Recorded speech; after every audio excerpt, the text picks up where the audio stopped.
ওয়ালাইকুম viewers, welcome back to my channel shopping guide. আজকে আপনারা সকলেই খুবই ভালো আছেন, সুস্থ আছেন। খুব হিট একটা টপস দেখাচ্ছি আজকে। এটা আমরা কয়েকবার দেখেছি, অনেক হিট কিন্তু এটা রামপার স্টাইলের টপস। এটার ম্যাটেরিয়ালটা কিন্তু 100% এক্সপোর্টের কটন, সবগুলো চেকের মধ্যেই থাকবে।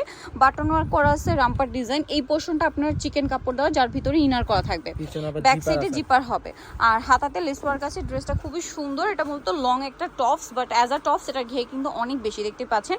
আরেকটা জিনিস একটু দেখিয়ে দিই, ভাড়া কিন্তু মূলত হোলসেলার, প্রত্যেকটা সেলাই খুব সুন্দর করে কিন্তু ওভারলক করা, এবং তাদের কোয়ালিটি সবসময় 100% পাচ্ছেন। এটা লম্বা কত হবে ভাইয়া? লম্বা হবে 45, বডি সাইজ হলো 3টা 38 থেকে 46 পর্যন্ত। আচ্ছা, বডি সাইজ 38 থেকে 46 পর্যন্ত, লম্বা হবে 45। 45। এটা একটা সুন্দর কালার আছে। তো ভাই এটার প্রাইস কত পড়ছে? প্রাইস হলো আপু মাত্র 800 টাকা। অনলি 800 টাকা, মাত্র 800 টাকায় পেয়ে যাচ্ছেন। বাকি কালারগুলো দেখাচ্ছি। এই যেটা একটা কালার আছে, সেম প্রাইস, মাত্র 800 টাকা। অনলি 800 টাকায় এই সুন্দর টপসটা কিন্তু পেয়ে যাচ্ছে, লং টপস। এবং এটার বডি সাইজ তো বলেই দিলাম, ঘেরও কিন্তু অনেক বেশি। দেন বাকি কালারগুলো দেখাই।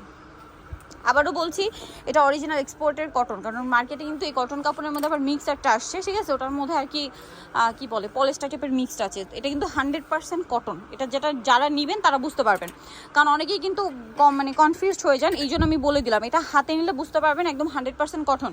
আর দেখেও কিন্তু বোঝা যায় যে একদম পিওর কটনের মধ্যে, এক্সপোর্টের কটন যেটা। আর এটার প্রাইসটা পড়বে হচ্ছে 800।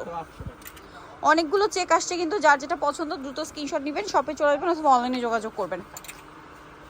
এইটা লাস্ট ওয়ান কালার, সেম প্রাইসটা একই থাকছে, মাত্র 800 টাকা। সো নিতে হলো চয়েস হবে ফ্যাশন গ্যালারি, যেটা হচ্ছে ঢাকা নিউ মার্কেটে, shop number 425। Dhaka new market 1 নম্বর গেট থেকে সোজা ঢুকে হাতের বাদিকে অ্যাপেক্সের অপোজিটে ভাইদের শোরুমটা রয়েছে। আর ফোন নাম্বার তো ভিডিওস কিনে দাও, অনলাইনে জন্য এখানে কন্ট্যাক্ট করবেন। সবাই ভালো থাকবেন, সুস্থ থাকবেন, আল্লাহ হাফেজ।